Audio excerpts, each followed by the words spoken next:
بسم اللہ الرحمن الرحیم۔ محترم ناظرین، السلام علیکم۔ ناظرین، اس سے پچھلی ویڈیو میں ہم نے دیکھا کہ کس طرح حضرت یوسف علیہ السلام کے بھائیوں نے انہیں کنویں میں پھینکا، پھر اللہ تعالیٰ نے ایک قافلے کے ذریعے سے ان کو کنویں سے باہر نکالا۔ اس قافلے والوں نے انہیں مصر کے بازار میں فروخت کر دیا۔ ان کا خریدار کوئی اور نہیں بلکہ عزیز مصر تھا۔ آج کی ویڈیو میں ہم آپ کو بتائیں گے کہ عزیز مصر کی بیوی حضرت یوسف علیہ السلام کی محبت میں کس طرح گرفتار ہوئی اور اس نے حضرت یوسف علیہ السلام کو قید کیوں کروایا۔ حضرت یوسف علیہ السلام عزیز مصر پوتیفار کے قصر میں پلے بڑھے اور جوان ہوئے۔ یوسف علیہ السلام خوبرو نوجوان تھے، جو بھی یوسف علیہ السلام کو دیکھتا ان کا دیوانہ ہو جاتا۔ جب عزیز مصر کی بیوی، جس کا نام زلیخا تھا، اس نے حضرت یوسف علیہ السلام کا بے پناہ حسن دیکھا تو بے اختیار ان کے عشق میں مبتلا ہو گئی۔ کیونکہ وہ اس کے گھر میں ہی رہتے تھے، اس لیے جب بھی اس کی نگاہ ان پر پڑتی، اس کے سینے میں عشق کی آگ زیادہ شدت سے بھڑک اٹھتی۔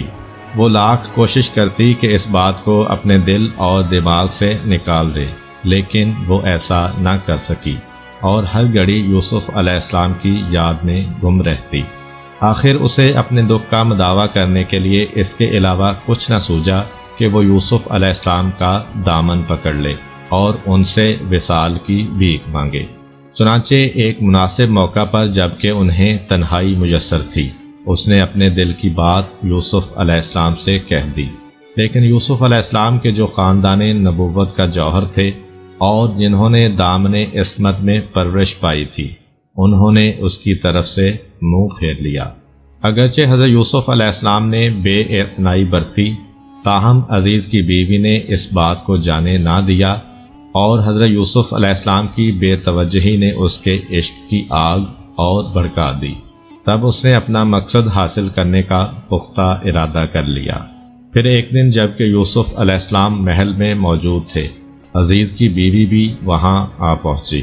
اس نے محل کے تمام دروازے بند کر کے حضرت یوسف علیہ السلام کے باہر جانے کی راہیں بند کر دیں اور پھر ان سے وصال کی درخواست کی۔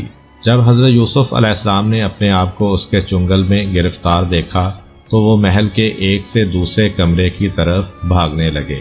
وہ چاہتے تھے کہ کوئی دروازہ کھول کر باہر نکل جائیں۔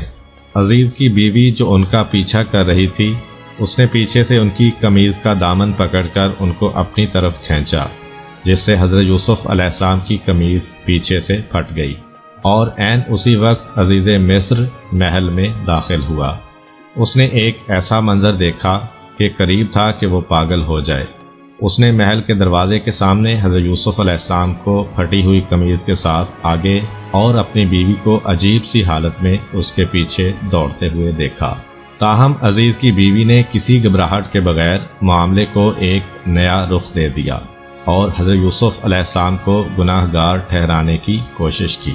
چنانچہ اس نے عزیز کو مخاطب کر کے کہا، اس کنانی جوان نے احسان فراموش ہونے کا ثبوت دیا ہے اور تمہاری غیر موجودگی میں تمہاری عزت سے کھیلنے کا ارادہ کیا ہے۔ اب تم ہی بتاؤ کہ جو شخص تمہاری بیوی کے ساتھ زیادتی کرنے کا ارادہ کرے، اس کی سزا اس کے علاوہ کیا ہو سکتی ہے کہ اسے قید کر دیا جائے یا سخت اذیت دی جائے۔ پاک دامن یوسف علیہ السلام کے جو ہمیشہ راست گوئی پر کاربند رہے تھے، انہوں نے اس موقع پر بھی حقیقت کا اظہار کیا اور کہا، اے عزیز مصر، اس عورت نے مجھ سے ناجائز فعل انجام دینے کی درخواست کی اور مجھے اپنی طرف کھینچا، لیکن میں اس کی طرف سے منہ پھیر کر بھاگ کھڑا ہوا اور گناہ کے ارتکاب پر رضامند نہیں ہوا۔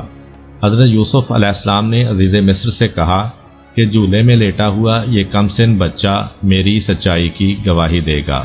اللہ تعالیٰ نے اس بچے کو قوت گویائی دی جس نے حضرت یوسف علیہ السلام کے حق میں شہادت دی۔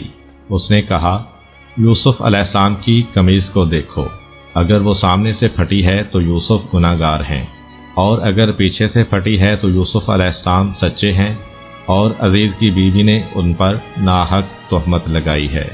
تب عزیز مصر نے دیکھا کہ یوسف علیہ السلام کی قمیض پیچھے سے پھٹی ہے۔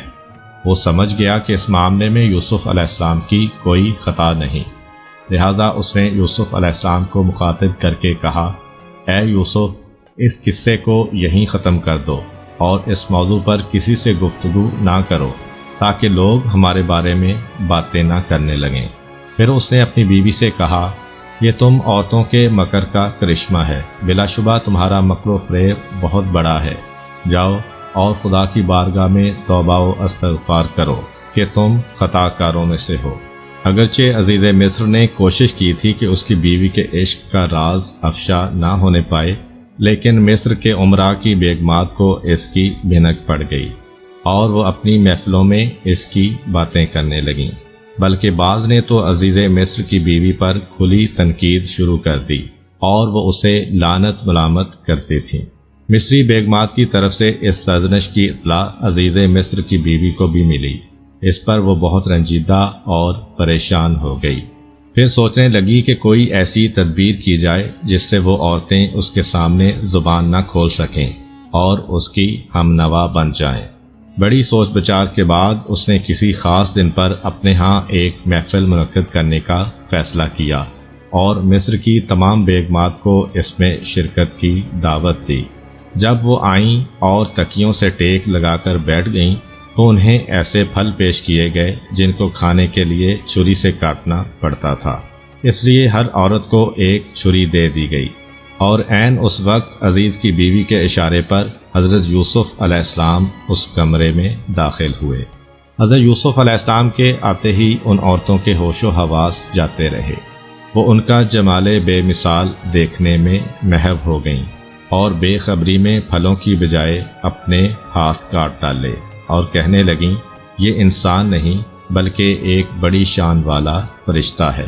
عزیز مصر کی بیوی اپنی اس کامیابی پر پھولی نہ سما رہی تھی، اس کے ہونٹوں پر فاتحانہ مسکراہٹ ظاہر ہوئی اور اس نے کہا، یہ وہی یوسف ہے جس کے عشق پر تم مجھے ملامت کرتی رہی ہو۔ تم نے اسے ایک ہی بار دیکھا ہے اور اپنے ہاتھ کاٹ لیے ہیں، لیکن میں نے مختلف اوقات میں اس کا اٹھنا بیٹھنا اور سونا جاگنا سب دیکھا ہے، کیونکہ وہ میرے گھر میں رہتا ہے، اس لیے میں اس کے سامنے اپنا دل ہار بیٹھی ہوں اور اس سے وصل کی طالب ہوئی ہوں۔ تاہم اس نے پاک دامنی کو اپنا شعار بنا رکھا ہے اور وہ مجھ سے منہ موڑے رہتا ہے۔ وہ اپنی ملکوتی روح کے ساتھ فقط اپنے کام سے کام رکھتا ہے اور پاک دامنی کی حد سے آگے قدم نہیں بڑھاتا۔ اس کے باوجود بھی میں اس سے بڑا اچھا سلوک کرتی ہوں، اور اگر وہ میری بات نہیں مانے گا تو اسے قید کر دیا جائے گا۔ وہ دن گزر گیا تو عزیز مصر کی بیوی پھر سے یوسف علیہ السلام کو رام کرنے کی کوشش کرنے لگی، لیکن اس کی تمام کوششیں بیکار ثابت ہوئیں، حتیٰ کہ وہ بالکل نا امید ہو گئی۔ حضرت یوسف علیہ السلام بھی اس مصیبت کے ہاتھوں سخت پریشان تھے۔ وہ عورتوں اور بالخصوص عزیز کی بیوی کے شر سے خدا کی پناہ مانگتے تھے۔ بلا شبہ ایک مومن ہر حالت میں خدا کی پناہ مانگتا ہے اور اسی سے مدد طلب کرتا ہے۔ چنانچہ حضرت یوسف علیہ السلام نے بارگاہ الہی میں اپنے ہاتھ پھیلائے اور کہا، اے پروردگار، قید خانے کا اندھیرا اور تکلیف برداشت کرنا میرے لیے اس مصیبت سے آسان ہے، اور اگر تو مصر کی عورتوں اور عزیز مصر کی بیوی کا شر مجھ سے دور نہ کر دے تو خطرہ میرے نزدیک پہنچ جائے گا۔ پھر یہ بھی ممکن ہے کہ میں گناہ کے گڑھے میں جا گروں اور میرا نام جاہلوں کی فہرست میں شامل ہو جائے۔ خدا تعالیٰ نے یوسف علیہ السلام کی دعا قبول فرمائی اور انہیں اس بہت بڑے فتنے سے نجات بخشی۔ جب عزیز مصر کی بیوی یوسف علیہ السلام کی طرف سے مایوس ہو گئی تو اپنے شوہر سے ان کی شکایت کی اور کہنے لگی، یوسف علیہ السلام نے مجھے مصر کی عورتوں میں بدنام کر دیا ہے اور میری آبرو اور وقار کو بٹا لگا دیا ہے۔ اگر تم میری کھوئی ہوئی عزت مجھے واپس دلانا چاہتے ہو تو اسے قید کر دو اور میرے دامن پر لگا ہوا داغ دھو ڈالو۔ اگرچہ عزیز مصر نے حضرت یوسف علیہ السلام کی پاکیزگی کا ثبوت اپنی آنکھوں سے دیکھ لیا تھا اور ان کی قمیض کے بارے میں گواہی بھی سن لی تھی، لیکن اس کے باوجود وہ اپنی بیوی کے بہکاوے میں آ گیا اور اس نے بے گناہ یوسف علیہ السلام کو قید خانے میں ڈال دیا۔ اور یوں اللہ تعالیٰ نے حضرت یوسف علیہ السلام کو شیطان کے شر سے بچایا اور وہ قید بند ہو گئے۔ ناظرین، اس واقعہ کا اگلا حصہ آنے والی نئی ویڈیو میں بیان کریں گے۔ امید کرتا ہوں کہ آپ کو آج کی ویڈیو اچھی لگی ہوگی۔ اگر آپ کو ہماری ویڈیو اچھی لگی ہے تو ویڈیو کو لائک کریں اور اس طرح کی مزید ویڈیوز دیکھنے کے لیے ہمارا چینل سبسکرائب کر لیں۔ ملتے ہیں نیکسٹ ویڈیو میں، اجازت دیجیے، اللہ حافظ۔